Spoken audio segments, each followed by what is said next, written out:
Okay, now we're on Ernie Randle 8. Oh man. Same kind of situation where I'm moving from one job to another job. So we were on this first job, we completed the first job, moving to the second job. It's a similar situation. I hadn't seen it. I'm getting there. It's like, I believe, as I recall, it was a church parking lot. And so they had a parking lot in the back and a road coming in. Wasn't that complicated. Wasn't that big of a job, but it was far away from our plant. And so all the material, even before I got to the job pretty much, all the material was already on the road. It's going to take maybe like 9 truckloads or something like that. And we start paving, and think things are okay. We got pretty much of the parking lot done, and I need just the road going out, which is a couple loads, and I got the trucks there, everything's there, but the roller broke down. And I only had one roller. And with the roller broke, here's what happens. Asphalt's a perishable material. So if you don't compact it in a timely manner, it's useless. And it takes time to roll out the marks. So we got some of the parking lot paved, but it wasn't finish rolled either. So there's still marks, and we got trucks there that we haven't unloaded. We still got the road to do, and we don't have a roller. The roller broke. It was our second job. We're getting there, and it was late. And all the lowboy drivers that could move the equipment, they're already gone. We called for a mechanic, but there's no guarantee that the mechanic could even fix the roller. Who knows what's wrong with it or how long it's going to take. And we're sitting there with loaded trucks, and we got a parking lot that could perish because we can't roll it. This is a huge problem. If you take the cost of the trucks, the cost of the material, the equipment, the labor, what do you do? It's really a bad situation. So I asked Ernie, man, we got a problem here. What are we gonna do? And Ernie looks at me and says, "You got a hammer?" I said, "Yeah, I got my hammer." He said, "You got a hammer. I'll get you a roller. Let's ride."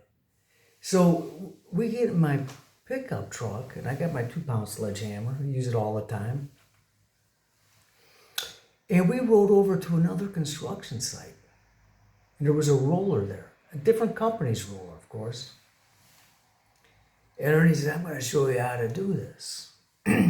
He said, "I know a way where I just take that hammer and bam, I can hit that lock and I can just pop it right off." He said, "I'm going to show you how to do that."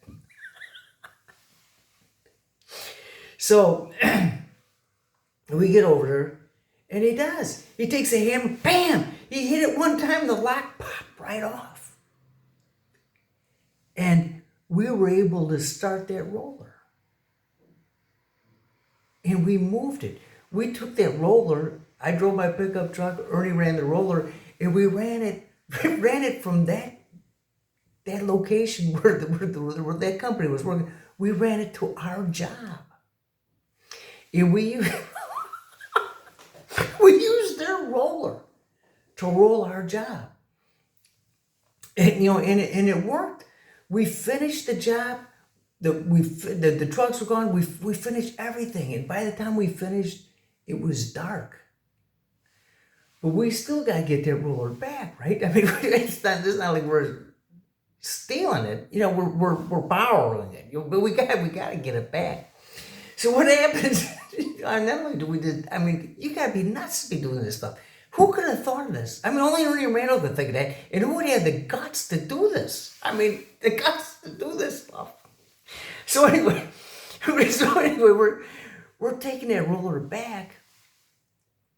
It's nighttime. It's dark. And we're going down the road, and I'm following them in my pickup truck.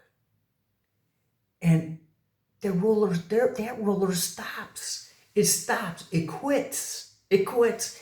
We're in the middle of a road, basically with a stolen roller. It quit running. It quit running, and it's nighttime. And it's like, oh my God. And it ends up that almost, I can't remember exactly, but I know what happened. One of the things was this, all right? We figured it out. I think that by that time the mechanic was there. We figured out it ran out of gas, okay?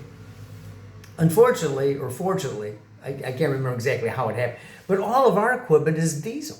All of it's diesel. But I think it happened that I just had a 5-gallon gas can. That's as I recall. I had to have a 5-gallon gas can. But anyway, what we had to do is we had to beat the lock off the gas cap too. And then we had to fill the thing up with gas, and we had a very difficult time getting that thing started. And we got it started, and you got the pressure. I mean, could you imagine that? You got a stolen roller in essence, and you're in the middle of a road, and it quit, and it's nighttime.